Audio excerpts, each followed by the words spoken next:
Décembre 1960. Patrice Lumumba, porte-parole emblématique du nationalisme africain, est arrêté, torturé et exécuté. Le Congo plonge une fois de plus dans l'horreur.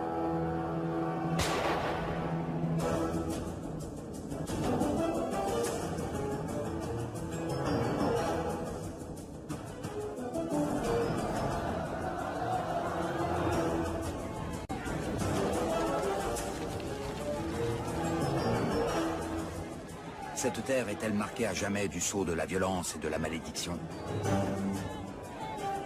Quelle place y a-t-il pour les faibles dans cet Eldorado convoité de tous? Noirs et blancs sont-ils jamais parvenus à y cohabiter et à s'entendre? Comment tout cela a-t-il pu commencer?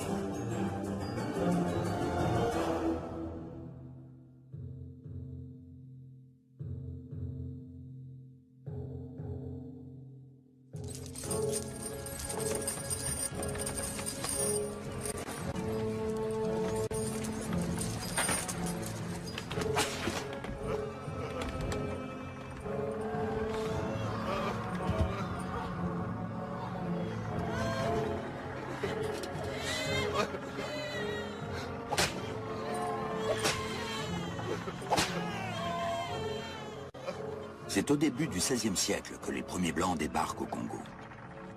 Venus du Portugal, jeunes pour la plupart, ils ont quitté l'Europe pour tenter leur chance en Afrique. C'est dans la violence que débute l'histoire de la cohabitation entre Blancs et Noirs en Afrique. En s'enfonçant avec leur caravelle en terra incognita, c'est de fortune dont rêvent ces négociants portugais. Ils viennent en Afrique chercher des esclaves pour les envoyer en Amérique, récemment découverte par Christophe Colomb. Pendant plus de 3 siècles, l'esclavage va progressivement décimer la région.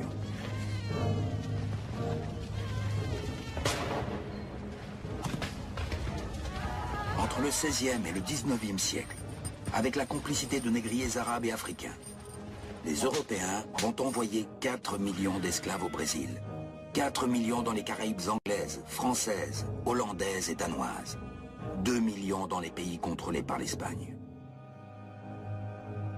Avec l'arrivée des premiers Portugais, le Congo s'enfonce dans une première ère de violence qui transformera durablement la région et marquera les consciences de traces indélébiles.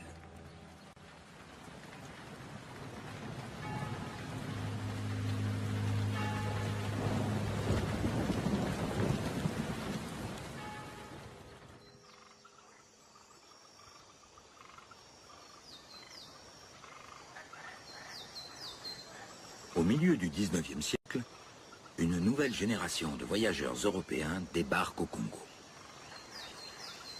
Ces voyageurs d'un nouveau genre ne sont plus là pour s'installer, mais pour explorer.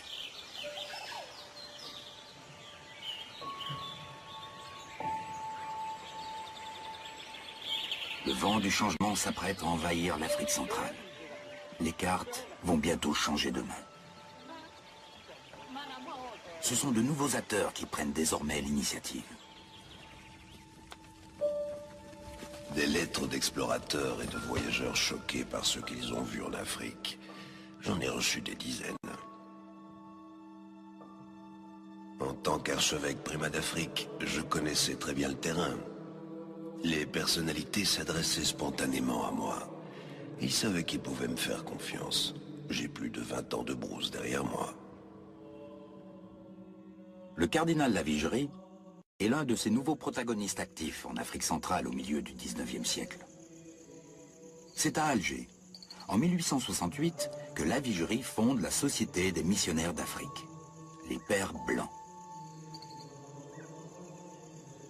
En quelques années à peine, la congrégation religieuse compte déjà près de 300 missionnaires dans 6 pays d'Afrique.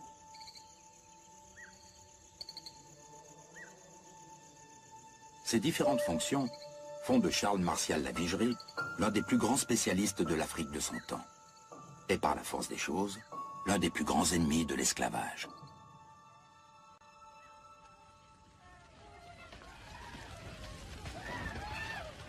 L'objectif de nos voyageurs et de nos missionnaires est de combattre l'esclavage, par la force de persuasion ou par la force du fusil si cela s'avère nécessaire. La traite vers l'Amérique s'est heureusement éteinte ces dernières décennies. Maintenant, le problème, ce sont les Arabes et les Africains eux-mêmes. Les Arabes ne paient pas bien l'achat des esclaves, et il devient plus intéressant pour les rois africains de faire travailler les esclaves sur place dans les plantations. Ils ne les cèdent donc plus aux étrangers. Les esclaves sont rebaptisés captifs ou serviteurs, mais ce sont des esclaves. Arrêtons l'hypocrisie. Nous avions besoin d'un vrai déclic pour que les choses changent. Dans mon noble combat contre l'esclavagisme, je me suis trouvé un allié de taille, le jeune roi des Belges, Léopold II. Rien ne prédestinait ce jeune monarque, longtemps inconnu du monde, à changer durablement la face de l'Afrique centrale. Héritier d'une grande lignée royale connectée à l'Allemagne, la France, l'Angleterre et l'Autriche, Léopold de Saxe-Cobourg-Gotha monte à l'âge de 30 ans sur le trône du jeune royaume de Belgique sous le nom de Léopold II.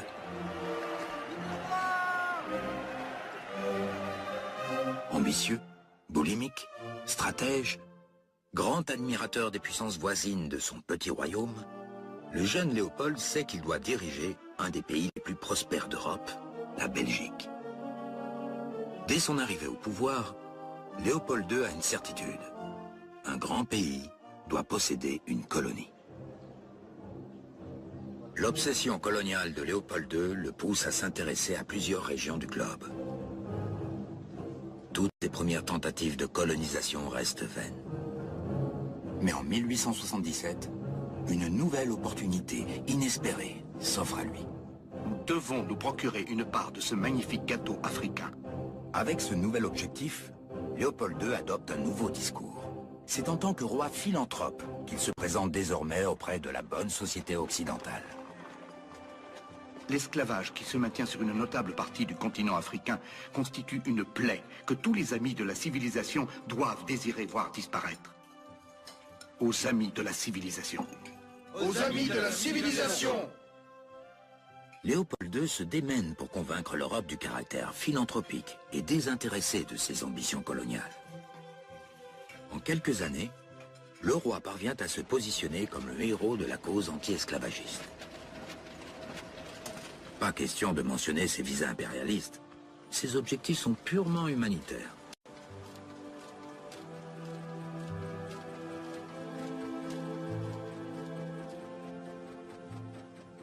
Afin de mener à bien ses desseins coloniaux, le roi des Belges doit s'entourer de collaborateurs ambitieux, à la hauteur de son pari insensé. C'est ainsi qu'il aborde l'explorateur Henry Morton Stanley en 1878. À cette époque, Stanley est déjà une célébrité de son temps. Sa réputation, l'explorateur la doit à ses coups d'audace extraordinaires et un fameux sens de l'autopromotion. Doté d'une volonté hors du commun, Stanley vient de mettre un terme à une retentissante expédition transafricaine de 3 ans quand Léopold II l'approche à son retour en Europe. Le cœur de Stanley penche plutôt pour la Grande-Bretagne. Mais celle-ci ne semble pas intéressée par la région du fleuve Congo. Léopold II se fait donc insistant et parvient à s'attacher les services de l'explorateur renommé.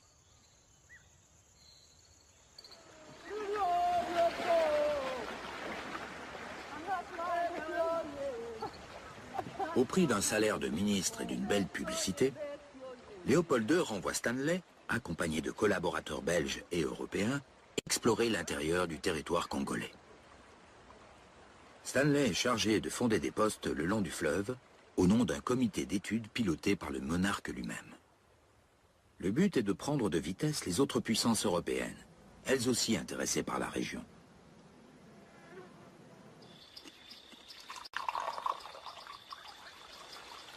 L'explorateur Stanley, je l'ai bien connu, car il est passé plusieurs fois dans mon territoire. Il a été bien content de bénéficier de mes services. Personne ne refuse l'aide de type au type. Le plus grand marchand d'Afrique centrale, riche propriétaire de plantations, haut représentant du sultan. Je suis dans le commerce de l'ivoire et de la traite depuis toujours. J'ai toujours respecté les Européens et ils m'ont toujours respecté. Ces hommes blancs, je les connaissais mieux que personne. Je savais ce qu'ils avaient en tête. Je comprenais ce qu'ils venaient rechercher ici. Les voyageurs de passage ont tous profité du système. Je leur vendais la main-d'œuvre dont ils avaient besoin pour leur caravane. Je savais qu'en préservant de bons contacts avec le blanc, ils me garantiraient mon monopole sur la région.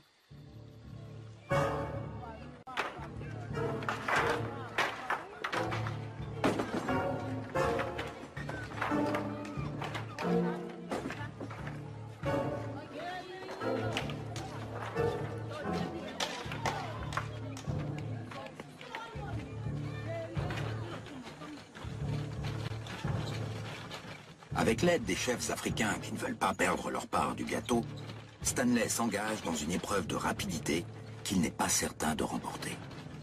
Car à l'intérieur des terres, la France est en train elle aussi de passer des accords avec des chefs de la région et tente de doubler le roi des Belges. Léopold II est en passe de perdre son pari.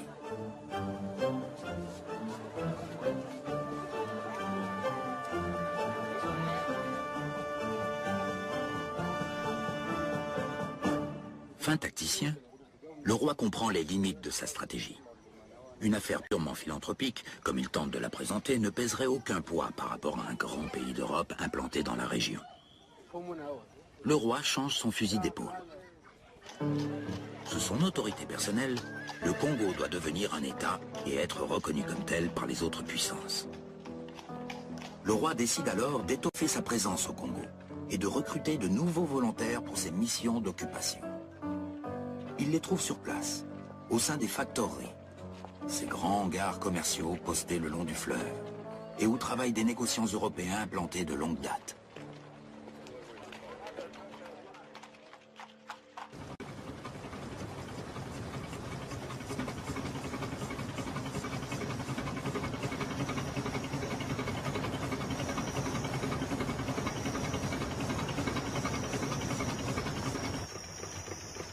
Quand l'expédition de Stanley est arrivée au Congo, j'étais encore très jeune. Début de la vingtaine à peine. Je venais de débarquer de Bruxelles, j'étais à peu près le seul Belge résident dans la région. J'avais été engagé par une maison française, Doma, Béraud et compagnie. Nos affaires tournaient bien. Chaque nationalité avait sa spécialité. L'ivoire, le genièvre, le tissu. Nous, c'était les armes à feu.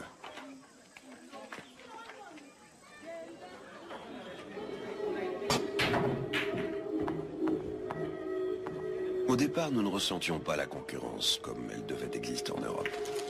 Fréquemment, les Portugais nous envoyaient d'imposantes embarcations officielles pour bien nous faire comprendre qu'ils étaient ici, chez eux, et ce depuis toujours. Mais pour nous, ce qui importait encore à cette époque, c'était de maintenir des relations de courtoisie avec les autres Européens, pour préserver nos intérêts communs dans le commerce. Notre concurrence n'existait que sur le terrain commercial.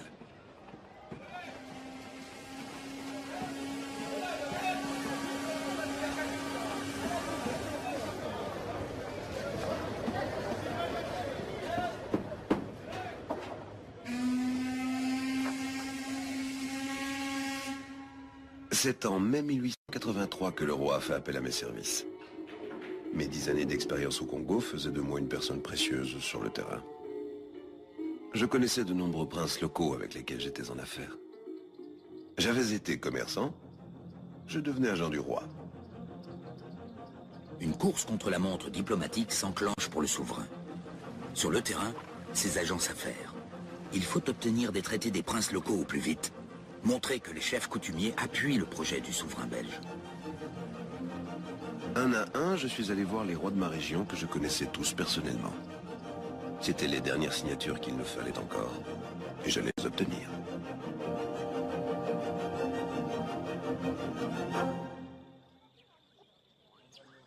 Je connaissais le jeune blanc avec qui je faisais affaire.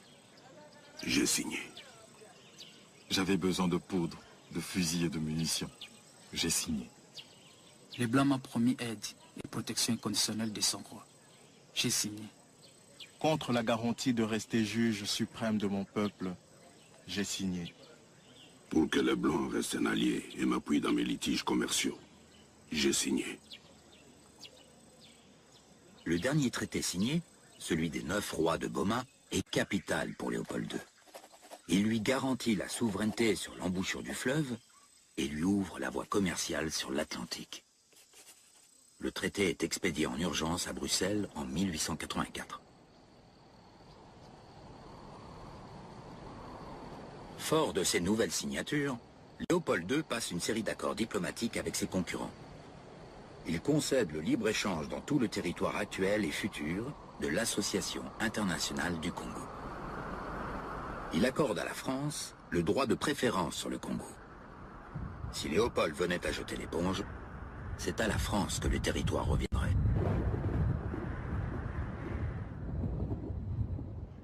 Par ce coup de génie diplomatique, Léopold II obtient enfin la reconnaissance après laquelle il court depuis près d'une décennie.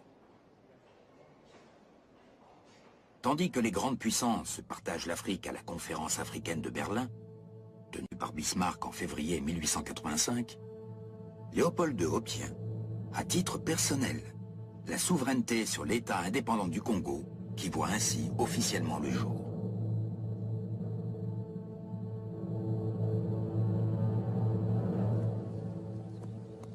Pour le roi des Belges, c'est un triomphe. Il vient de mettre la main sur un gigantesque territoire, le plus grand d'Afrique centrale, 80 fois la superficie de son petit pays. Léopold II exulte. Il est convaincu qu'il pourra rapidement mettre à profit sa nouvelle colonie. Il ne se doute pas que pour lui, les difficultés ne font que commencer. Le Congo ne se laissera pas dompter si facilement.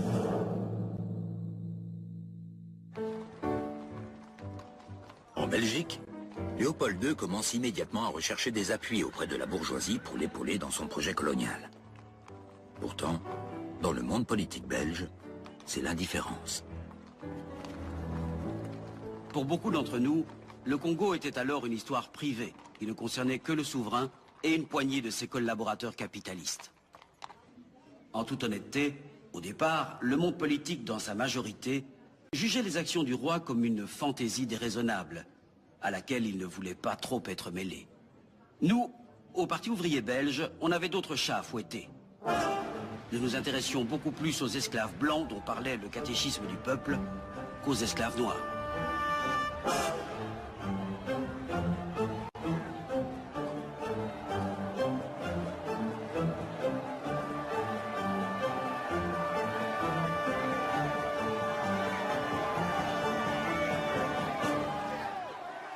Du côté libéral et catholique, l'enthousiasme était à peine plus marqué que chez nous. Libéraux et catholiques étaient convaincus que le Congo ne paierait pas.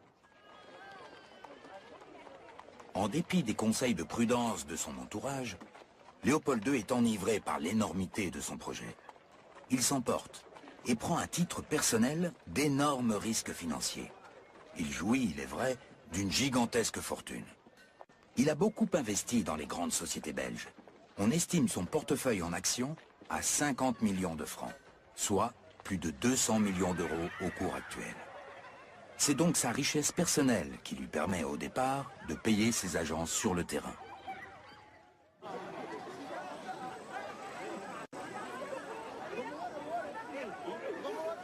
Au Congo, en 1885, nous étions à peine 250 Européens sur l'ensemble du territoire.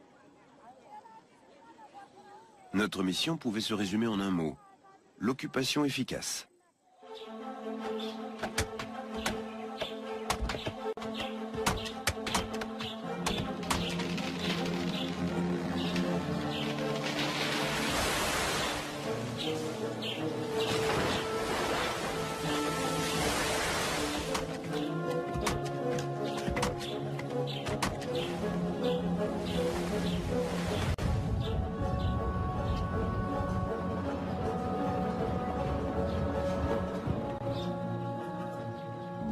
Matari, les briseurs de roches.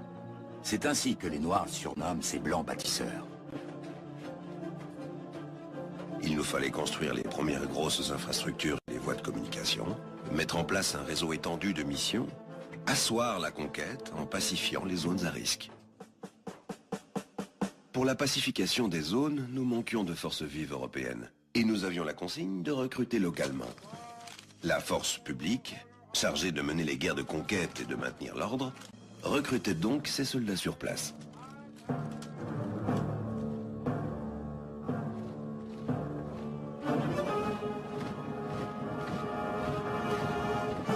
Libérés, esclaves, marginaux. La force publique voit ses effectifs multipliés par 10 en moins de 20 ans. Plus de 13 000 hommes au début du XXe siècle. Libérés. Voilà la désignation de ces nouvelles recrues au service de Léopold II et qui serviront aussi pour l'exécution des grands chantiers de construction. Dans un rapport, le juge de Zager constate: Le libéré est enchaîné. Soit. C'est une nécessité. Souvent brutalisés et toujours abandonnés dans la solitude, ce sont des gens qui n'ont jamais vu de blanc et qui n'apprennent à les connaître que par les mauvais traitements qu'ils subissent. Je leur explique en riant qu'ils sont à la chaîne par nécessité, parce que d'autres s'étaient enfuis, mais qu'on les amènerait dans une autre région et que là ils seraient soldats, comme ceux qui les gardent maintenant. Beaucoup de ces hommes, mal considérés dans leur société d'origine, se montrent très sensibles aux privilèges de leur nouvelle fonction. Certains, revanchards, vont faire preuve d'une extrême cruauté, couverts, voire encouragés par les autorités européennes complices.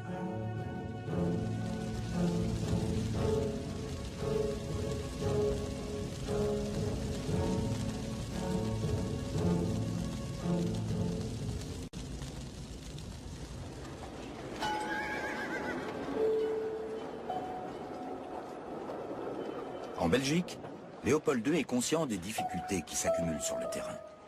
Sa cassette personnelle ne suffit bientôt plus à couvrir tous ses investissements. Malgré sa promesse de ne rien demander à la Belgique, le roi se voit contraint de faire appel à la générosité de l'État belge. En 1890, il obtient de l'État un gigantesque prêt sans intérêt de 25 millions de francs, soit l'équivalent d'un quart des recettes fiscales annuelles du pays. Si le roi ne peut plus rembourser, il devra céder le Congo à la Belgique. Trop de risques, pas assez de garanties, trop peu de débouchés. Le monde des affaires belges n'était pas intéressé. C'est la menace d'une mainmise des capitaux anglais sur la construction des chemins de fer qui a provoqué le déclic des milieux financiers en Belgique et permis la création des premières sociétés capitalistes belges. La construction d'une ligne de chemin de fer de la mer au centre du pays sera une étape décisive dans le développement du Congo. Stanley l'avait confié à Léopold II. Sans chemin de fer, le Congo ne vaut pas un centime. Le premier coup de pioche pour la construction du chemin de fer est donné en 1890 à Matadi, dans le Bas-Congo. Le chantier est immense. 8 années sont nécessaires pour relier les 400 km qui séparent Léopoldville de Matadi. Les conditions de travail sont insoutenables. Les travailleurs sont surveillés par un corps militaire composé de 200 hommes. Parmi les forçats du chemin de fer, Congolais, mais aussi Sierra-Léonais, Sénégalais, Libériens ou Chinois, des centaines meurent à la tâche.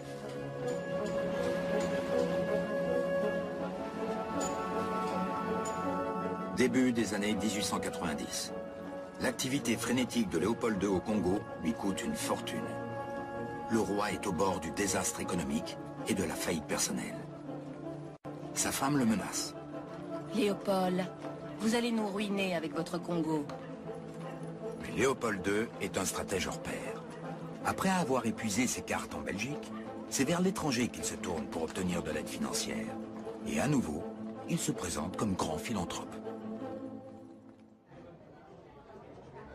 Quand Bruxelles accueille la conférence internationale anti-esclavagiste début 1890, le souverain en profite pour exposer brillamment ses objectifs philanthropiques devant la bonne société occidentale. Il doit, dit-il, renforcer les troupes en place pour combattre les esclavagistes arabes qui menacent la civilisation.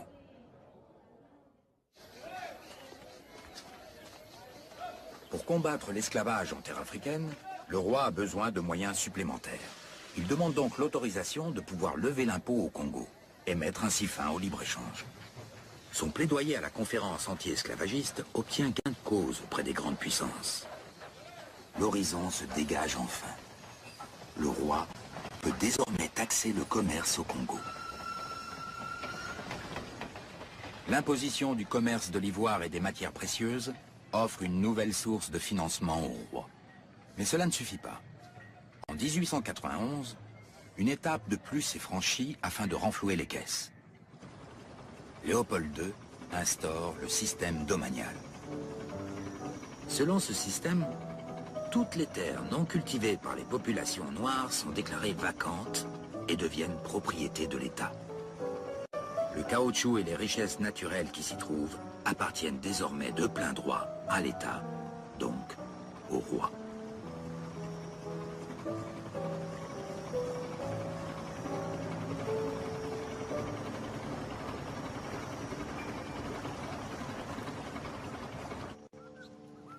Au Congo, les agents du roi ne savent encore rien de ce qui se décide en Europe.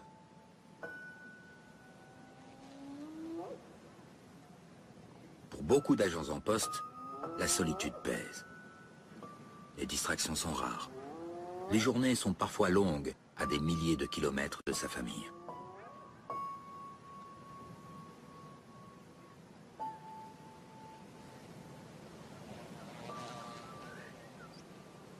Dans la torpeur du quotidien congolais, personne ne devine encore que le destin de la région est en train de basculer, que l'appétit vorace de Léopold II va plonger le Congo dans la période la plus noire de son histoire.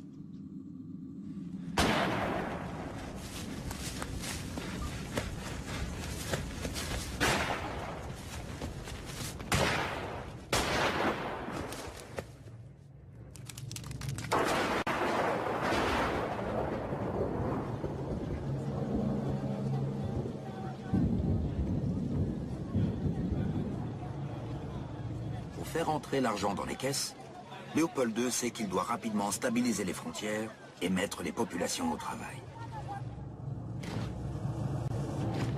L'objectif qui importe désormais pour les nouveaux agents que Léopold II envoie sur le terrain est d'occuper les zones dépeuplées pour ne pas se les faire déposséder par les autres puissances coloniales qui le concurrencent. Bloquer les Français dans le nord Ubangi, les Anglais dans le sud Katangais, mater les rébellions des chefs au Congo, chasser les Arabes du territoire Swahili.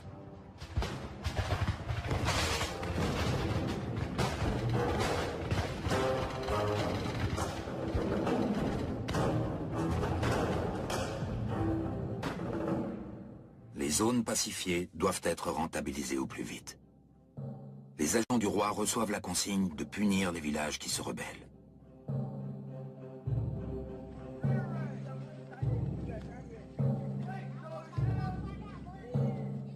Dans un journal intime, le sous-lieutenant Charles Lemaire recense jour après jour les villages qu'il soumet au nom du roi.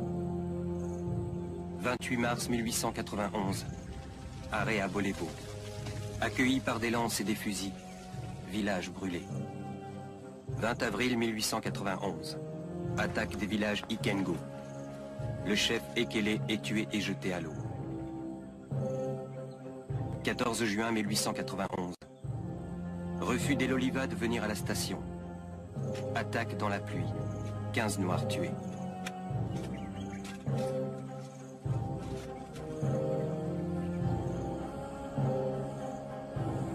L'intense pression psychologique et l'obligation de résultat pèsent fortement sur les agents de terrain.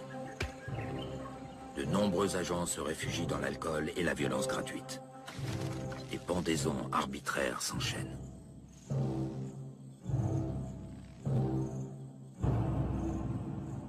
Les guerres d'occupation, brutales, s'avèrent particulièrement meurtrières. Les militaires, à bout de force, se révoltent à plusieurs occasions contre l'autorité coloniale. Au fort de Shinkakassa, 18 soldats paient de leur vie leur tentative de rébellion. On ne discute pas les ordres qui proviennent de Belgique.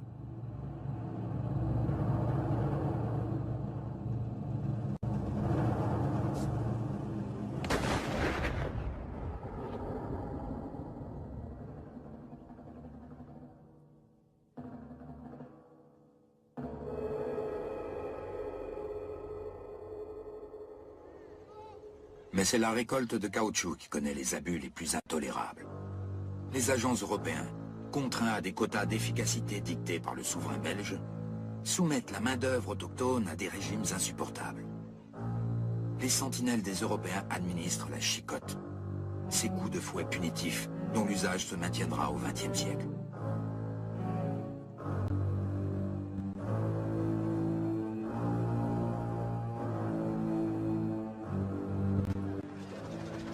Pendant ce temps, avec l'essor de l'industrie automobile dans le monde occidental, les prix du caoutchouc explosent.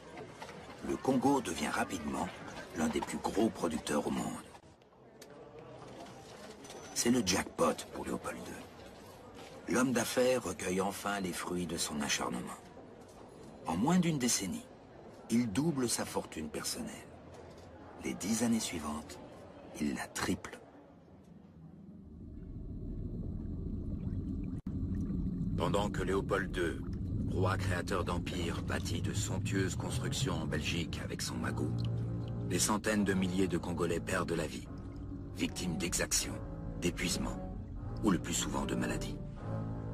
En 40 ans de conquête, on estime que la population congolaise aurait pu diminuer de moitié. Il est impressionnant de constater le zèle avec lequel les agents se dévouent à leurs fonctions. Pour ma part, je trouve que le Congo est gouverné avec beaucoup d'humanité. Vicomte William Mountmorres. J'ai observé plus d'atrocités dans les rues de Londres que lors de mon voyage au Congo. Mrs. Mary Sheldon, journaliste anglaise.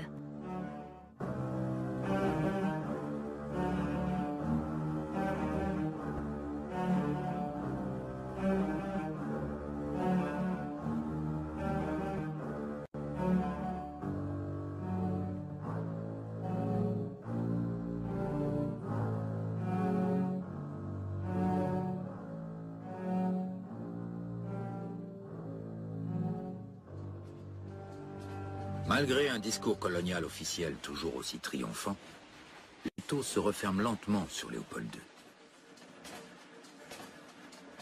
Les témoignages critiques de missionnaires protestants, comme ceux du métis américain William Shepard, se multiplient. Shepard, qui s'était enfoncé profondément dans le pays à la recherche de témoins, fait circuler des récits détaillés en Europe et aux États-Unis. Le chef nous a conduits à côté d'une palissade en bois. Sur les pieux, horreur, des mains droites, 81 au total. Le chef me dit, ce sont nos preuves. Nous devons couper les mains droites de nos victimes pour prouver à l'État qu'elles sont bien mortes et que nous ne gaspillons pas nos munitions.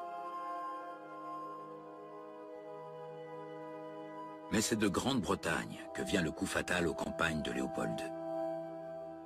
C'est un jeune polémiste anglais, du nom d'Edmund Morel, qui assène le coup de grâce au puissant monarque.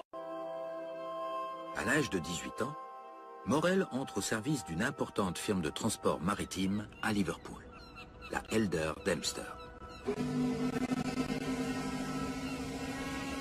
Une des lignes de cette société dessert le Congo via le port d'Anvers. Ce lien privilégié avec l'Afrique permet à Morel de recueillir des témoignages de plus en plus inquiétants sur les abus qui sévissent au Congo. Pour moi, il s'agissait avant tout d'un problème de droit humain, de conscience et de responsabilité collective. Léopold II avait beau jeu de me présenter comme l'ennemi anglais à la solde des intérêts des marchands de Liverpool. Ses arguments ne convainquaient plus qu'une partie de la sphère dirigeante en Belgique. À l'étranger, les preuves irréfutables que j'avais rassemblées attiraient l'attention des plus grands dirigeants. Les signatures de mon comité de soutien étaient plus prestigieuses les unes que les autres. Du monde entier, je recevais des marques de sympathie et des encouragements. Le discours bien huilé de Léopold II à la gloire de son œuvre et l'impression ininterrompue de publications contredisant les critiques ne suffisent plus. C'est le cénacle intellectuel qui désormais s'engage dans la bataille. Mark Twain, Conan Doyle, Anatole France, ou évidemment Joseph Conrad, qui avait personnellement connu le Congo de l'intérieur pour y avoir vécu. La pression internationale contraint Léopold II à réagir. il décide d'envoyer une commission d'enquête au Congo en 1904 afin de se blanchir aux yeux du monde.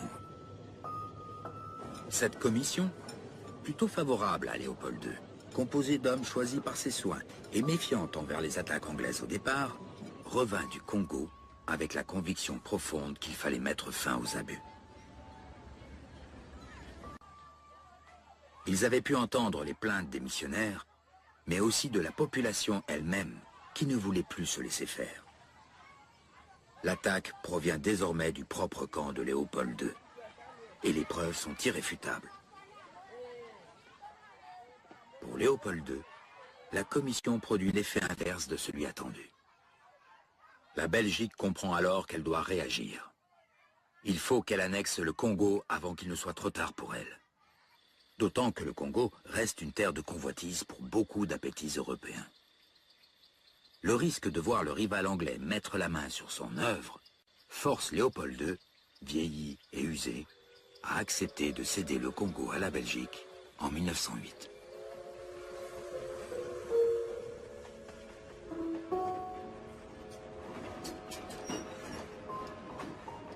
Avec cette concession royale, la mission de Morel s'achève sur une victoire éclatante. De son côté, le vieux roi se retrouve à nouveau isolé, comme au début de l'aventure congolaise.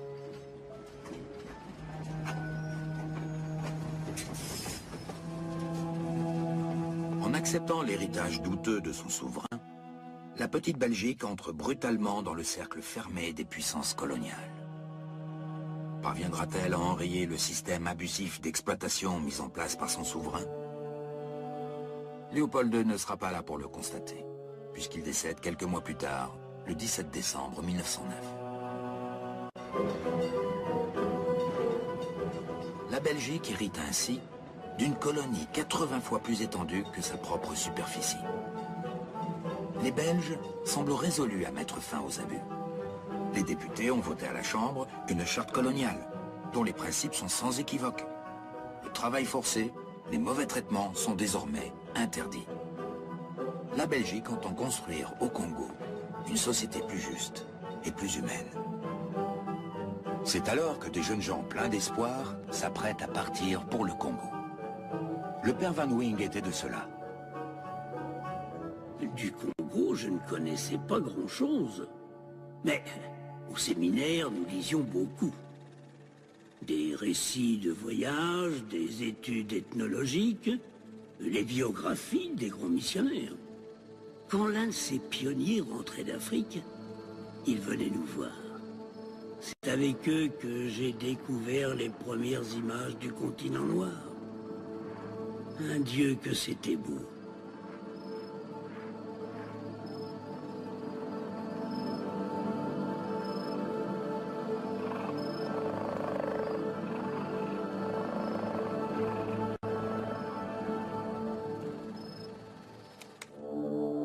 À la fin de mon séminaire, j'ai reçu l'ordre de rejoindre la mission de Kisantu dans le Bas-Congo.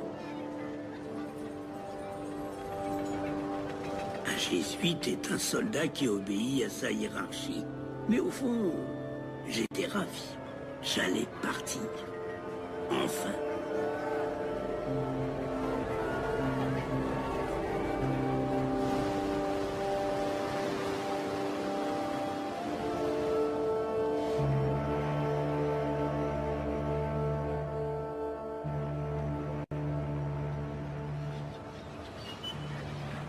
Je suis arrivé à Kisantu, où j'ai vécu la vie des missionnaires itinérants. Tout était à faire. C'était grisant. Il fallait instruire, évangéliser, organiser la vie des paroisses, créer des écoles, des hôpitaux. On allait bâtir une société chrétienne. Les colons étaient à peine quelques centaines sous Léopold II. Ils sont maintenant près de 4000. Mais la Belgique n'encourage pas les Blancs à s'installer. À la différence de l'Algérie française, le Congo doit être une colonie d'exploitation, pas de peuplement. Les nouveaux arrivants doivent se mettre au service de l'appareil économique et le rendre plus performant. Aux yeux des colons, les Noirs, s'ils veulent s'élever et assumer leur part de responsabilité, doivent apprendre à partager les convictions et les pratiques des Blancs dans tous les domaines. La religion, la morale, la médecine, la sexualité. Comme il y a encore peu de Blancs, ce sont des Noirs qui remplissent les fonctions d'assistants, d'infirmiers, employés et ouvriers. « 1914. Un coup de tonnerre secoue la planète. La guerre éclate en Europe. Elle va bientôt s'étendre à l'Afrique. Le Congo belge n'est pas épargné. On envoie son armée combattre les Allemands en Afrique orientale. Plusieurs milliers d'indigènes sont recrutés comme porteurs. Les Congolais se montreront d'excellents soldats. Beaucoup mourront à la tâche.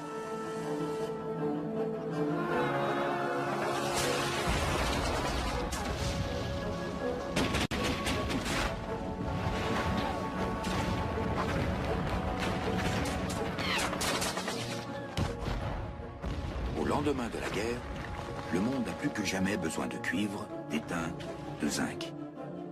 Il a besoin d'or et de diamants. Le Congo va les lui fournir. L'Union minière, une filiale de la Société Générale de Belgique, règne en maître au Katanga.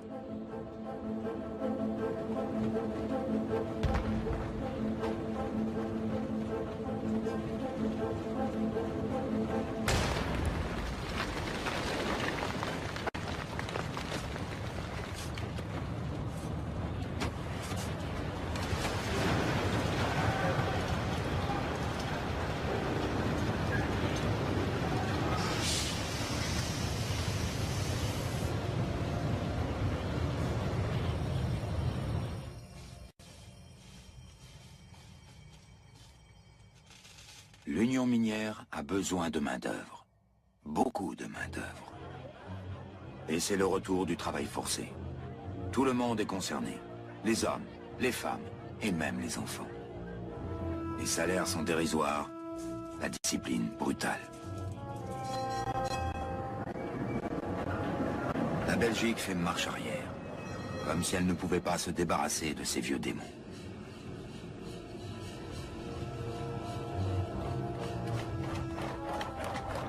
Il y a des révoltes. En 1919 au lac Léopold II. En 1920 au Sankoro et en province orientale. En 1921 au sud-Équateur. À chaque fois, des tribus, des ethnies se soulèvent. Mais l'administration veille à ce que les mouvements ne s'étendent pas. Les révoltes sont étroitement circonscrites. Puis, la force publique intervient et c'est la répression.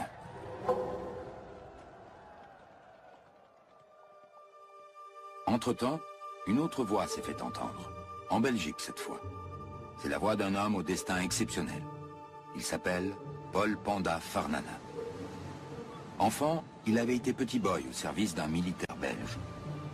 C'est alors que son destin avait basculé. Son protecteur rentre en Belgique et décide de l'emmener. Là, Paul Panda est adopté et il fait des études brillantes. Il décroche même un diplôme d'ingénieur agronome. Pendant la guerre, il s'engage dans le corps des volontaires congolais.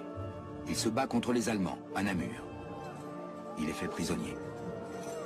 En Allemagne, on l'exhibe en spectacle, comme un animal dans un parc zoologique. Une humiliation qu'il n'oubliera jamais. À la fin de la guerre, Paul Panda est de retour à Bruxelles. Suite au refus de la Belgique d'accorder une pension aux vétérans congolais, il fonde avec quelques amis l'Union congolaise, et il en devient le porte-parole. Nous n'étions pas les seuls à penser qu'il fallait œuvrer au développement moral et intellectuel d'une élite congolaise. Nous étions soutenus par plusieurs personnalités, dont le leader socialiste Émile van der Velde. Ensemble, nous avons créé une école pour Congolais à Charleroi. Nous voulions montrer que nous étions capables de collaborer avec les Blancs, mais qu'il fallait qu'ils nous associent peu à peu à la gestion du pays. Quelques mois plus tard, à Bruxelles, Paul Panda participe au premier congrès colonial qui se tient dans la salle des séances au Sénat. C'est un peu un congrès de propagande. L'administration veut intéresser davantage les Belges à leur colonie susciter les vocations. Paul Panda est le seul noir qui était invité à s'exprimer. Messieurs, puisque la colonisation s'adresse aux Noirs, il est juste que vous écoutiez leur voix. Les Blancs dirigent et ils dirigent seuls. Ils doivent s'appuyer davantage sur les Congolais. Nous sommes prêts à apprendre et à collaborer. Mais il faut pour cela développer l'instruction, créer des écoles, investir dans l'éducation. Les Congolais, messieurs, veulent participer avec vous à l'édification de leur pays. Car c'est bien notre pays. Nous sommes maîtres de notre terre. Enfin, monsieur, il faut rappeler que de nombreux abus ont été commis au Congo. Et ils sont commis encore. Il faut y mettre fin, il faut en finir. Surtout avec le travail forcé indigne d'une nation telle que la Belgique. Paul Panda n'est pas compris. On se méfie de ce noir à la langue trop bien pendue. La presse conservatrice pense qu'il exagère. Elle va bientôt lancer contre lui une campagne de dénigrement. J'ai été très déçu par ces réactions. Mais j'ai continué à réfléchir. Je me suis rapproché du mouvement panafricaniste de Webb Du Bois. C'était un noir américain très impressionnant. Il prenait le retour de la diaspora noire dans une Afrique libre. J'ai participé à ses côtés à une conférence panafricaine qui s'est tenue à Bruxelles. Là, j'ai rencontré des intellectuels noirs et blancs qui m'ont ouvert les yeux. J'ai réalisé que le Congo devait retrouver son indépendance, revenir à ses traditions. Paul Panda écrit encore des articles sur son pays, son histoire et sa culture. Mais il n'aura pas le temps de mettre ses idées en œuvre. Il meurt quelques années plus tard dans des circonstances mystérieuses. Le gouverneur général tire alors une étrange conclusion de ce que fut la vie de Paul Panda. Il interdit désormais aux agents belges rentrant en congé d'amener en Belgique des Noirs avec eux. En somme, pas d'élite, pas de problème. L'ordre colonial continue sur sa lancée. Les Blancs au-dessus, les Noirs en dessous. Les témoignages dénonçant le travail forcé ne cessent pourtant d'affluer en Belgique. Le monde politique ne peut plus fermer les yeux. À Bruxelles, le député socialiste Emile van der Velde monte à la tribune de la Chambre pour exiger une commission d'enquête. Une de plus. Pierre Reckmans en fait partie. Ce haut fonctionnaire est alors âgé d'une quarantaine d'années. Il connaît bien l'Afrique centrale, où il a combattu pendant la guerre. Et il l'aime passionnément. Avec cette mission, nous avons pu découvrir l'envers du décor. Nous avions l'impression de pénétrer au cœur même des ténèbres. Au Kasaï, j'ai vu les Noirs qui travaillaient à recueillir l'huile de palme pour le compte des grandes sociétés. Le tableau était saisissant. Et c'est alors que j'ai rencontré le père Van Huyck. J'ai fait comprendre à Pierre Reckmans qu'il y avait un sérieux problème. Les sociétés qui pratiquaient le travail forcé ne tenaient aucun compte des règles et des quotas. Dans les villages, il n'y avait plus que des femmes, des enfants et des vieillards. L'exode rural déracinait les gens. Il disloquait les communautés, il ruinait l'autorité des chefs coutumiers. Tous les rouages de l'administration étaient compromis dans le travail forcé. Il fallait en finir. Mais la mission n'a pas débouché sur grand-chose. Il a fallu attendre encore 20 ans pour que le travail forcé prenne fin. En Belgique, au temple de la bourse, les conditions de travail des Noirs importent peu, tant que les chiffres sont bons. La croissance économique des années 20 encourage les métropoles occidentales à intensifier les relations commerciales avec leurs colonies, qui offrent de nouveaux débouchés. Avec la crise économique mondiale de 1929, les grandes puissances, par réflexe protectionniste, se replient sur leurs empires coloniaux. Le Congo devient pour la Belgique une source inestimable de revenus. Les actions de l'Union minière ne cessent de grimper. La filiale de la Société Générale est devenue un État dans l'État, riche, puissante, incontournable. Ses dirigeants décident de tout, même si la plupart n'ont jamais mis les pieds au Congo. 1932, le romancier Georges Simenon visite le Congo pour le compte d'un journal français. Il est le témoin du climat de tension sourde entre blancs et noirs. Simenon conclut son reportage par ces mots. « Vous croyez que l'Afrique vous parle, qu'elle vous appelle, que nègres et négresses vous tendent les bras? L'Afrique, croyez-moi, elle vous dit merde. » L'observation du romancier va s'avérer particulièrement prémonitoire. Car si début des années 30, le Congo semble encore calme, ce n'est qu'une illusion trompeuse. Les regards se croisent, les langues se délient, les esprits s'échauffent. La tempête couvre, inéluctable. Elle va bientôt prendre tout le monde de court et s'apprête à renverser un régime colonial bien plus fragile qu'il n'y paraît.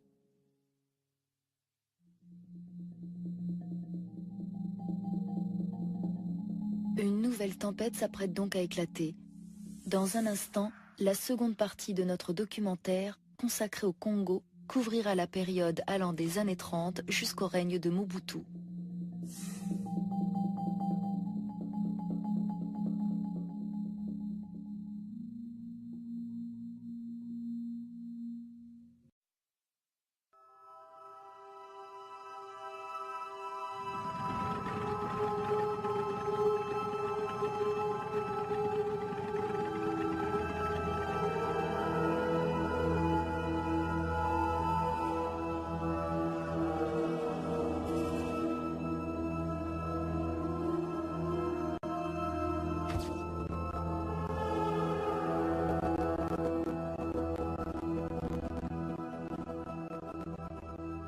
Décembre 1960.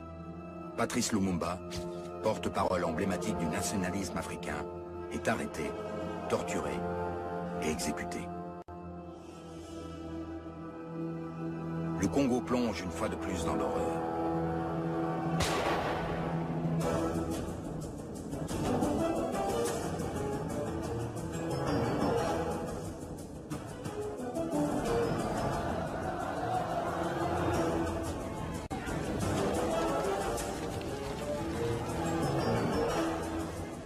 Cette terre est-elle marquée à jamais du sceau de la violence et de la malédiction? Quelle place y a-t-il pour les faibles dans cet Eldorado convoité de tous? Noirs et blancs sont-ils jamais parvenus à y cohabiter et à s'entendre? Comment tout cela a-t-il pu commencer?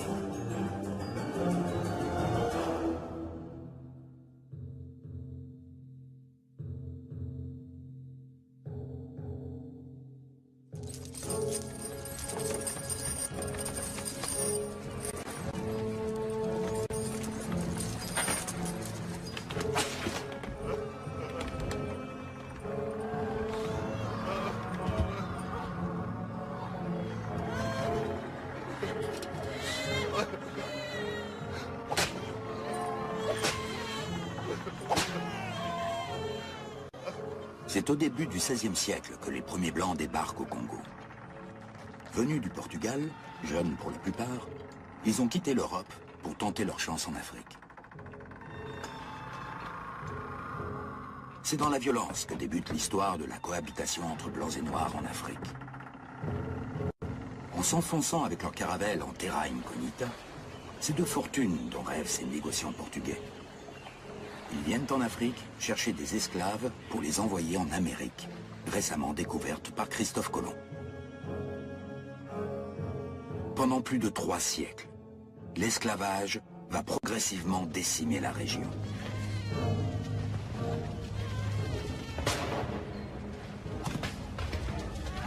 Entre le XVIe et le XIXe siècle, avec la complicité de négriers arabes et africains, les Européens vont envoyer 4 millions d'esclaves au Brésil. 4 millions dans les Caraïbes anglaises, françaises, hollandaises et danoises. 2 millions dans les pays contrôlés par l'Espagne. Avec l'arrivée des premiers Portugais, le Congo s'enfonce dans une première ère de violence qui transformera durablement la région et marquera les consciences de traces indélébiles.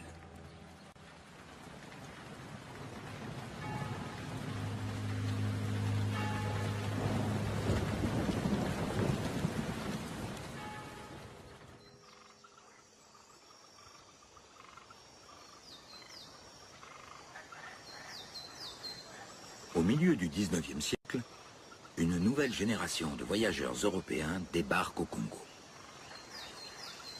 Ces voyageurs d'un nouveau genre ne sont plus là pour s'installer, mais pour explorer.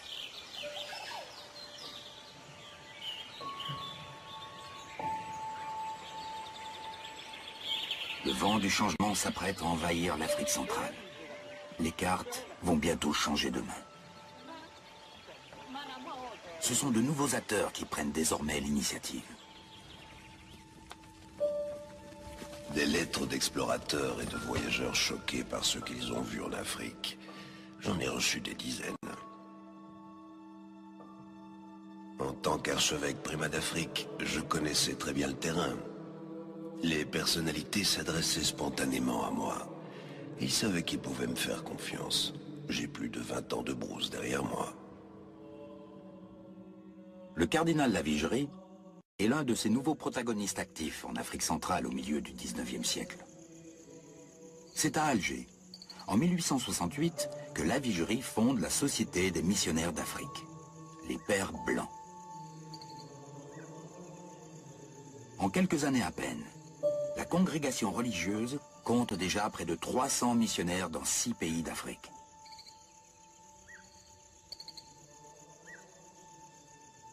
Ces différentes fonctions font de Charles Martial Lavigerie l'un des plus grands spécialistes de l'Afrique de son temps. Et par la force des choses, l'un des plus grands ennemis de l'esclavage.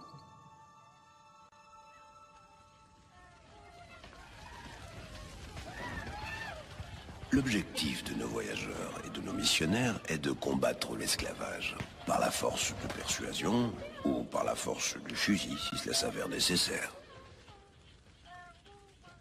La traite vers l'Amérique s'est heureusement éteinte ces dernières décennies. Maintenant, le problème, ce sont les Arabes et les Africains eux-mêmes. Les Arabes ne paient pas bien l'achat des esclaves, et il devient plus intéressant pour les rois africains de faire travailler les esclaves sur place dans les plantations. Ils ne les cèdent donc plus aux étrangers. Les esclaves sont rebaptisés captifs ou serviteurs, mais ce sont des esclaves. Arrêtons l'hypocrisie. Nous avions besoin d'un vrai déclic pour que les choses changent. Dans mon noble combat contre l'esclavagisme, je me suis trouvé un allié de taille, le jeune roi des Belges, Léopold II. Rien ne prédestinait ce jeune monarque, longtemps inconnu du monde, à changer durablement la face de l'Afrique centrale. Héritier d'une grande lignée royale connectée à l'Allemagne, la France, l'Angleterre et l'Autriche, Léopold de Saxe-Cobourg-Gotha monte à l'âge de 30 ans sur le trône du jeune royaume de Belgique sous le nom de Léopold II.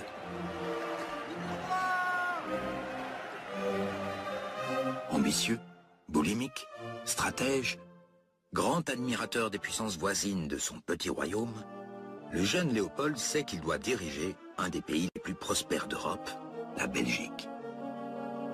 Dès son arrivée au pouvoir, Léopold II a une certitude.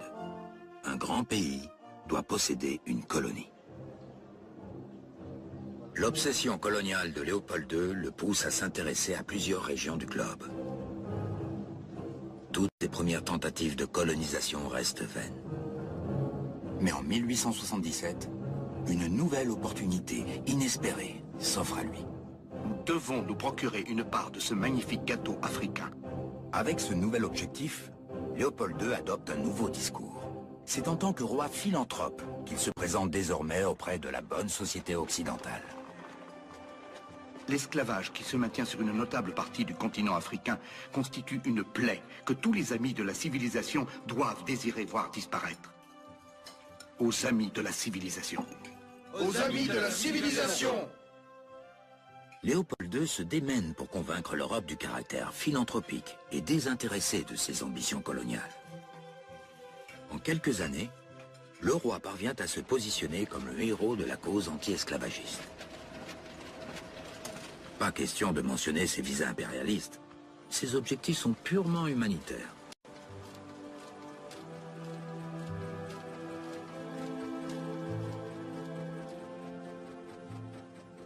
Afin de mener à bien ses desseins coloniaux, le roi des Belges doit s'entourer de collaborateurs ambitieux, à la hauteur de son pari insensé. C'est ainsi qu'il aborde l'explorateur Henry Morton Stanley en 1878. À cette époque, Stanley est déjà une célébrité de son temps. Sa réputation, l'explorateur la doit à ses coups d'audace extraordinaires et un fameux sens de l'autopromotion. Doté d'une volonté hors du commun, Stanley vient de mettre un terme à une retentissante expédition transafricaine de 3 ans quand Léopold II l'approche à son retour en Europe. Le cœur de Stanley penche plutôt pour la Grande-Bretagne. Mais celle-ci ne semble pas intéressée par la région du fleuve Congo. Léopold II se fait donc insistant et parvient à s'attacher les services de l'explorateur renommé.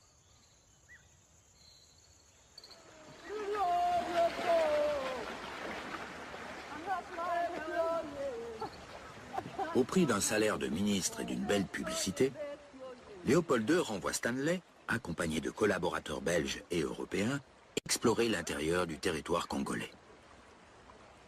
Stanley est chargé de fonder des postes le long du fleuve, au nom d'un comité d'études piloté par le monarque lui-même.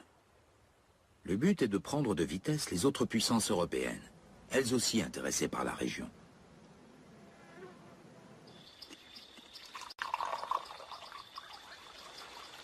L'explorateur Stanley, je l'ai bien connu, car il est passé plusieurs fois dans mon territoire.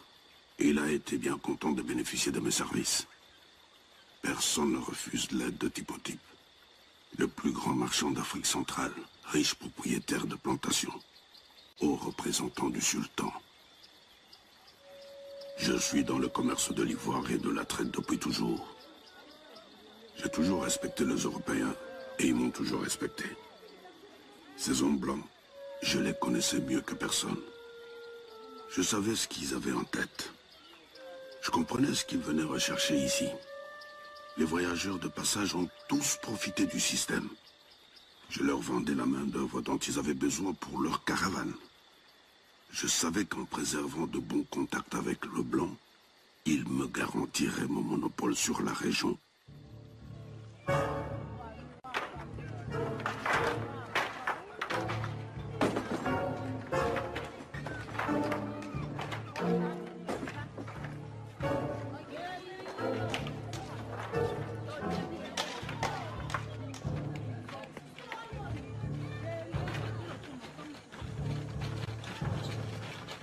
Avec l'aide des chefs africains qui ne veulent pas perdre leur part du gâteau, Stanley s'engage dans une épreuve de rapidité qu'il n'est pas certain de remporter. Car à l'intérieur des terres, la France est en train elle aussi de passer des accords avec des chefs de la région et tente de doubler le roi des Belges. Léopold II est en passe de perdre son pari.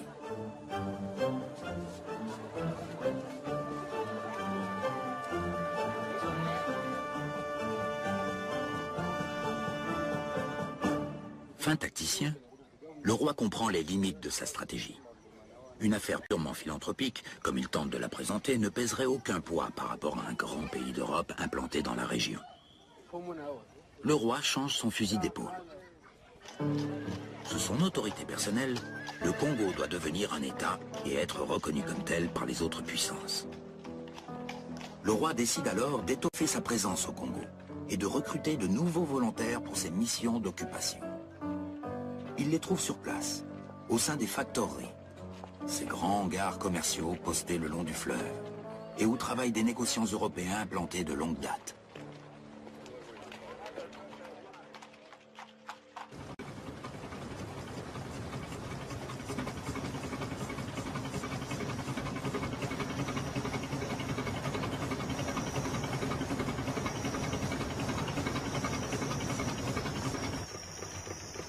Quand l'expédition de Stanley est arrivée au Congo, j'étais encore très jeune. Début de la vingtaine à peine. Je venais de débarquer de Bruxelles, j'étais à peu près le seul Belge résident dans la région. J'avais été engagé par une maison française, Doma, Béraud et compagnie. Nos affaires tournaient bien. Chaque nationalité avait sa spécialité. L'ivoire, le genièvre, le tissu. Nous, c'était les armes à feu.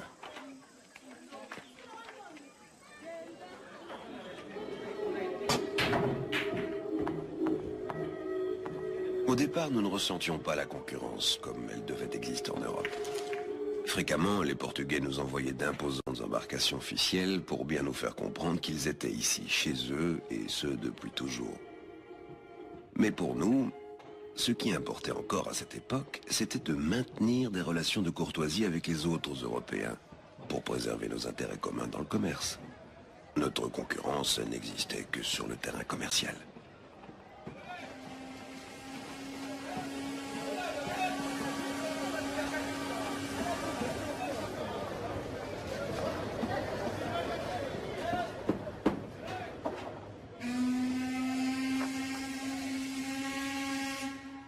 C'est en mai 1883 que le roi a fait appel à mes services. Mes 10 années d'expérience au Congo faisaient de moi une personne précieuse sur le terrain. Je connaissais de nombreux princes locaux avec lesquels j'étais en affaires. J'avais été commerçant, je devenais agent du roi. Une course contre la montre diplomatique s'enclenche pour le souverain. Sur le terrain, ses agents s'affairent. Il faut obtenir des traités des princes locaux au plus vite. Montrer que les chefs coutumiers appuient le projet du souverain belge. Un à un, je suis allé voir les rois de ma région que je connaissais tous personnellement. C'étaient les dernières signatures qu'il nous fallait encore, et j'allais les obtenir.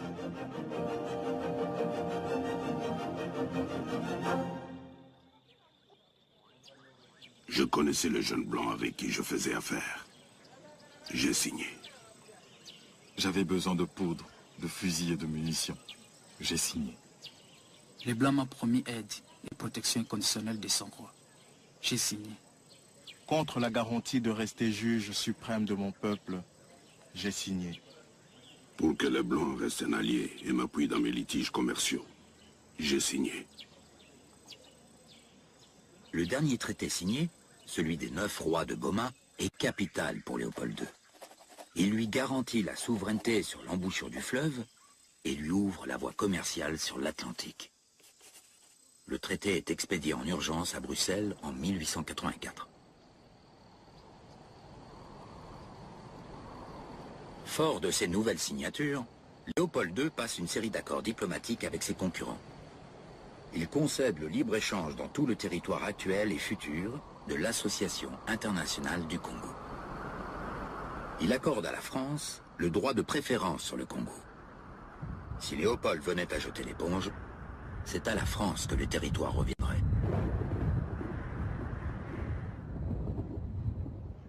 Par ce coup de génie diplomatique, Léopold II obtient enfin la reconnaissance après laquelle il court depuis près d'une décennie.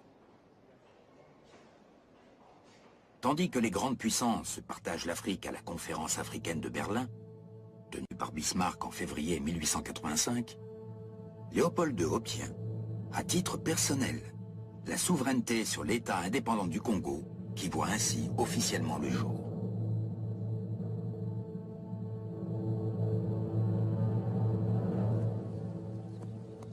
Pour le roi des Belges, c'est un triomphe.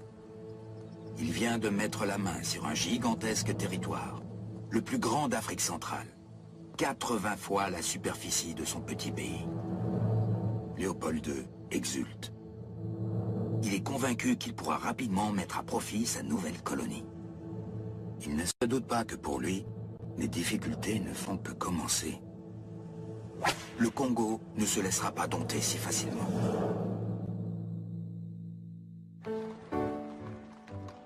En Belgique, Léopold II commence immédiatement à rechercher des appuis auprès de la bourgeoisie pour l'épauler dans son projet colonial.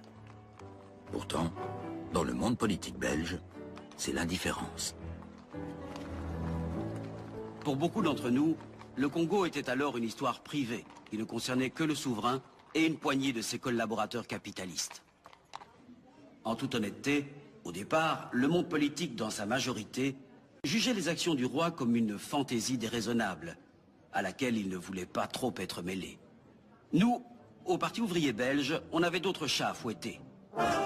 Nous nous intéressions beaucoup plus aux esclaves blancs dont parlait le catéchisme du peuple qu'aux esclaves noirs.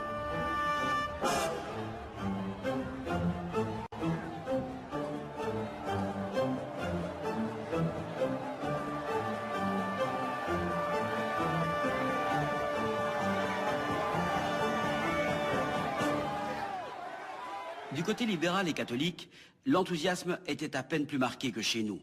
Libéraux et catholiques étaient convaincus que le Congo ne paierait pas. En dépit des conseils de prudence de son entourage, Léopold II est enivré par l'énormité de son projet. Il s'emporte et prend à titre personnel d'énormes risques financiers. Il jouit, il est vrai, d'une gigantesque fortune. Il a beaucoup investi dans les grandes sociétés belges. On estime son portefeuille en actions à 50 millions de francs, soit plus de 200 millions d'euros au cours actuel. C'est donc sa richesse personnelle qui lui permet au départ de payer ses agents sur le terrain.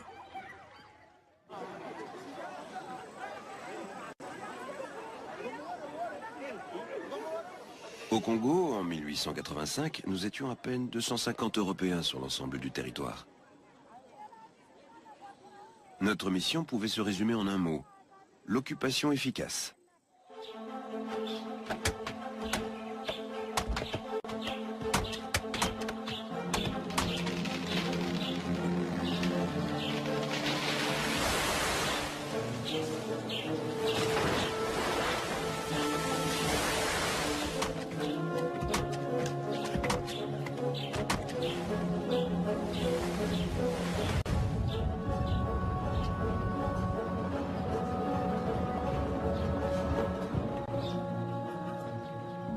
Matari, les briseurs de roches. C'est ainsi que les Noirs surnomment ces blancs bâtisseurs. Il nous fallait construire les premières grosses infrastructures et les voies de communication, mettre en place un réseau étendu de missions, asseoir la conquête en pacifiant les zones à risque. Pour la pacification des zones, nous manquions de forces vives européennes et nous avions la consigne de recruter localement. La force publique, chargée de mener les guerres de conquête et de maintenir l'ordre, recrutait donc ses soldats sur place.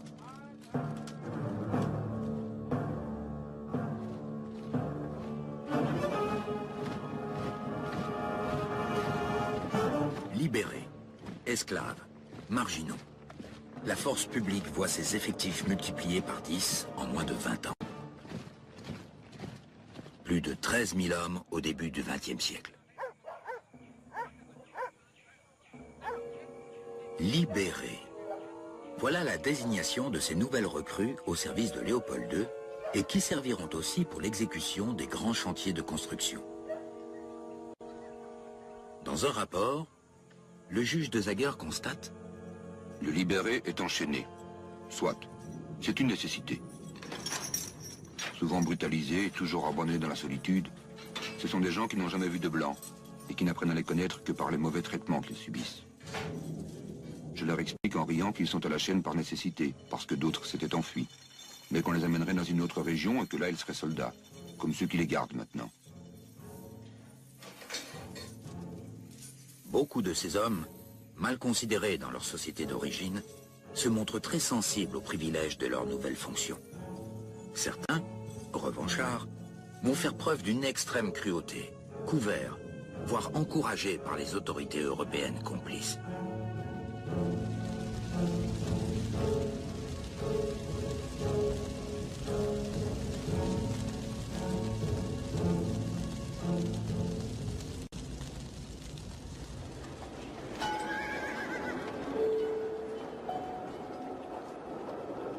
En Belgique, Léopold II est conscient des difficultés qui s'accumulent sur le terrain. Sa cassette personnelle ne suffit bientôt plus à couvrir tous ses investissements. Malgré sa promesse de ne rien demander à la Belgique, le roi se voit contraint de faire appel à la générosité de l'État belge.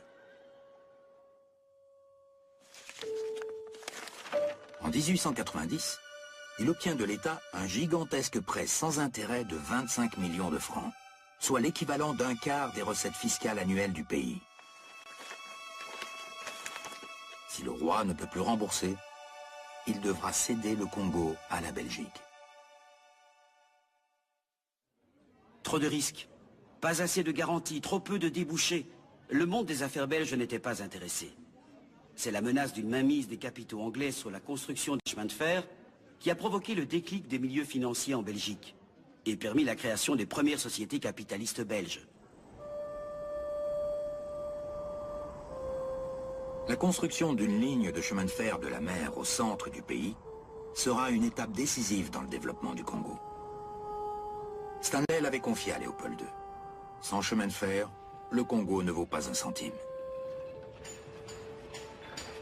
Le premier coup de pioche pour la construction du chemin de fer est donné en 1890 à Matadi, dans le Bas-Congo. Le chantier est immense. 8 années sont nécessaires pour relier les 400 km qui séparent Léopoldville de Matadi. Les conditions de travail sont insoutenables. Les travailleurs sont surveillés par un corps militaire composé de 200 hommes.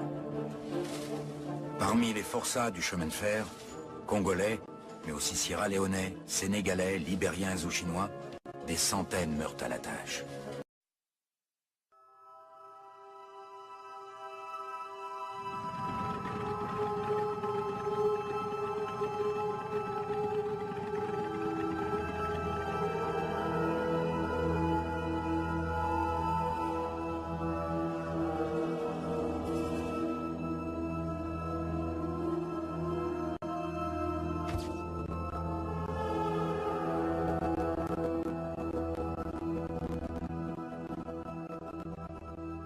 Décembre 1960.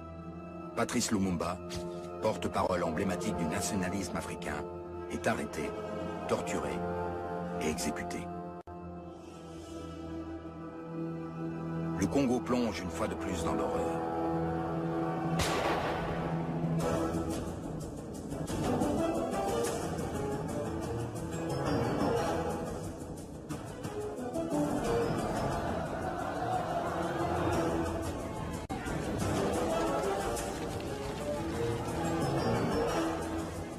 Cette terre est-elle marquée à jamais du sceau de la violence et de la malédiction?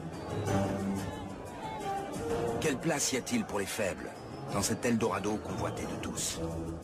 Noirs et blancs sont-ils jamais parvenus à y cohabiter et à s'entendre? Comment tout cela a-t-il pu commencer?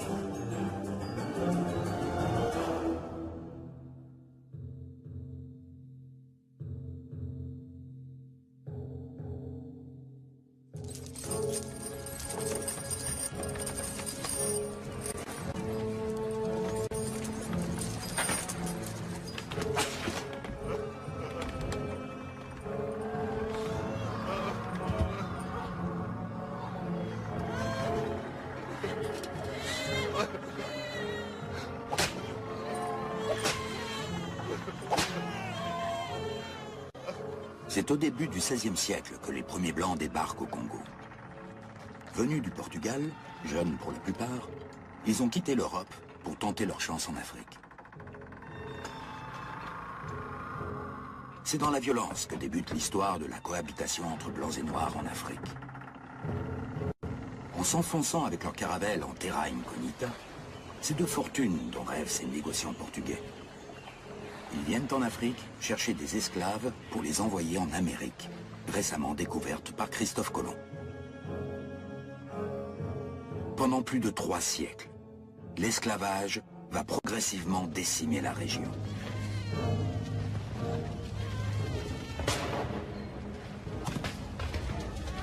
Entre le XVIe et le XIXe siècle, avec la complicité de négriers arabes et africains, les Européens vont envoyer 4 millions d'esclaves au Brésil.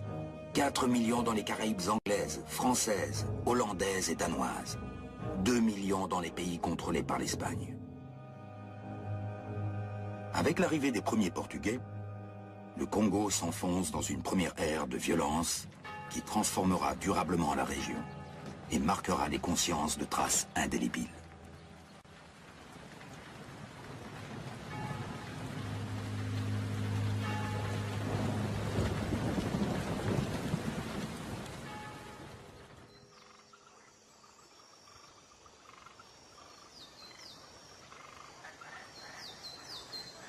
Au milieu du XIXe siècle, une nouvelle génération de voyageurs européens débarque au Congo. Ces voyageurs d'un nouveau genre ne sont plus là pour s'installer, mais pour explorer.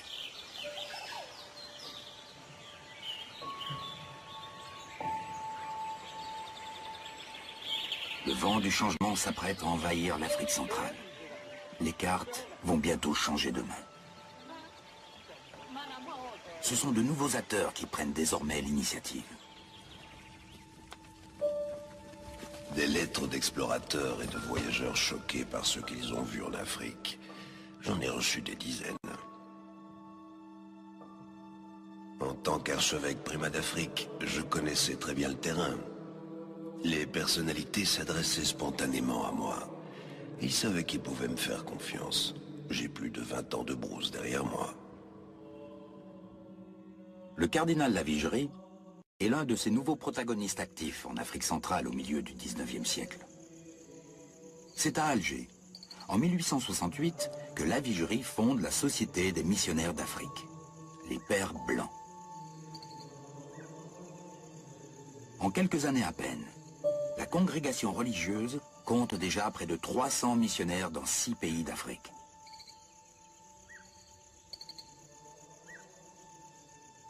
Ces différentes fonctions font de Charles Martial Lavigerie l'un des plus grands spécialistes de l'Afrique de son temps.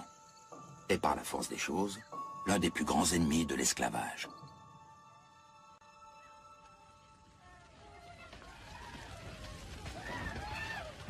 L'objectif de nos voyageurs et de nos missionnaires est de combattre l'esclavage, par la force de persuasion ou par la force du fusil, si cela s'avère nécessaire. La traite vers l'Amérique s'est heureusement éteinte ces dernières décennies. Maintenant, le problème, ce sont les Arabes et les Africains eux-mêmes. Les Arabes ne paient pas bien l'achat des esclaves, et il devient plus intéressant pour les rois africains de faire travailler les esclaves sur place dans les plantations. Ils ne les cèdent donc plus aux étrangers. Les esclaves sont rebaptisés captifs ou serviteurs, mais ce sont des esclaves. Arrêtons l'hypocrisie. Nous avions besoin d'un vrai déclic pour que les choses changent. Dans mon noble combat contre l'esclavagisme, je me suis trouvé un allié de taille, le jeune roi des Belges, Léopold II. Rien ne prédestinait ce jeune monarque, longtemps inconnu du monde, à changer durablement la face de l'Afrique centrale. Héritier d'une grande lignée royale connectée à l'Allemagne, la France, l'Angleterre et l'Autriche, Léopold de Saxe-Cobourg-Gotha monte à l'âge de 30 ans sur le trône du jeune royaume de Belgique sous le nom de Léopold II.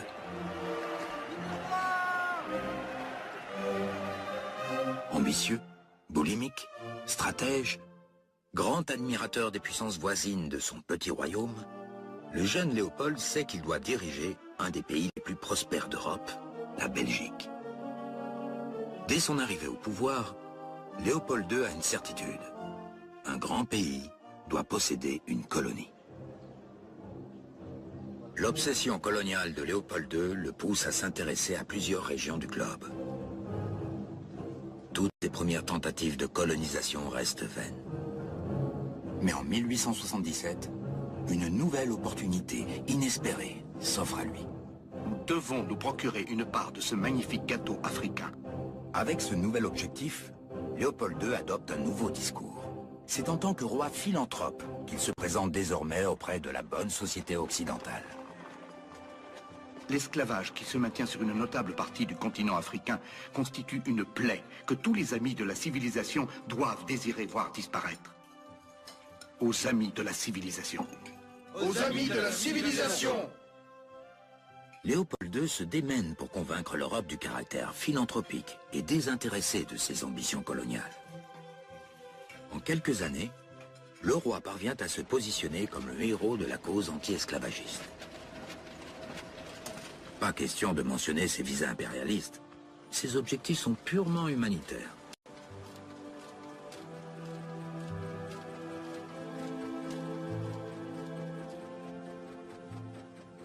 Afin de mener à bien ses desseins coloniaux, le roi des Belges doit s'entourer de collaborateurs ambitieux, à la hauteur de son pari insensé.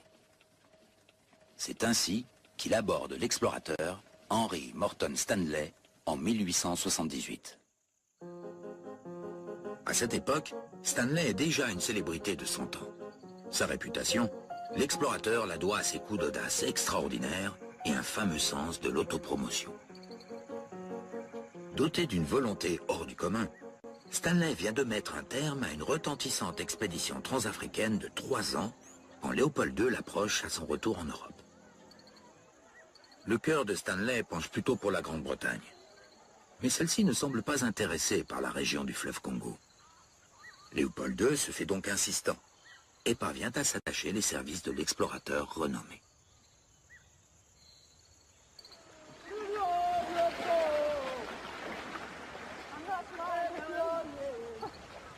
Au prix d'un salaire de ministre et d'une belle publicité, Léopold II renvoie Stanley, accompagné de collaborateurs belges et européens, explorer l'intérieur du territoire congolais. Stanley est chargé de fonder des postes le long du fleuve, au nom d'un comité d'études piloté par le monarque lui-même. Le but est de prendre de vitesse les autres puissances européennes, elles aussi intéressées par la région.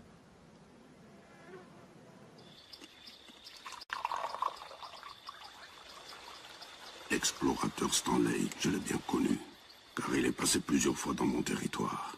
Il a été bien content de bénéficier de mes services. Personne ne refuse l'aide de type au type. Le plus grand marchand d'Afrique centrale, riche propriétaire de plantations, haut représentant du sultan. Je suis dans le commerce de l'ivoire et de la traite depuis toujours. J'ai toujours respecté les Européens et ils m'ont toujours respecté. Ces hommes blancs, je les connaissais mieux que personne. Je savais ce qu'ils avaient en tête. Je comprenais ce qu'ils venaient rechercher ici. Les voyageurs de passage ont tous profité du système. Je leur vendais la main-d'œuvre dont ils avaient besoin pour leur caravane. Je savais qu'en préservant de bons contacts avec le blanc, ils me garantiraient mon monopole sur la région.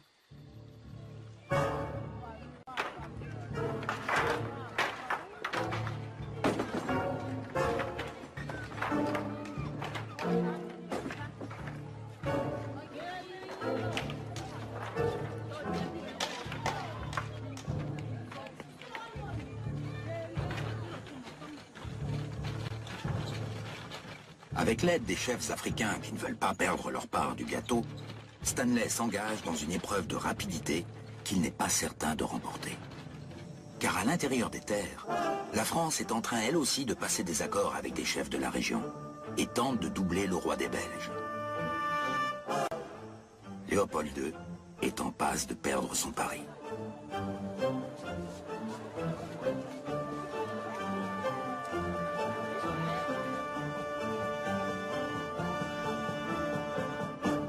Fin tacticien, le roi comprend les limites de sa stratégie. Une affaire purement philanthropique, comme il tente de la présenter, ne pèserait aucun poids par rapport à un grand pays d'Europe implanté dans la région. Le roi change son fusil d'épaule. Sous son autorité personnelle, le Congo doit devenir un État et être reconnu comme tel par les autres puissances. Le roi décide alors d'étoffer sa présence au Congo et de recruter de nouveaux volontaires pour ses missions d'occupation. Il les trouve sur place, au sein des factoreries, ces grands hangars commerciaux postés le long du fleuve, et où travaillent des négociants européens implantés de longue date.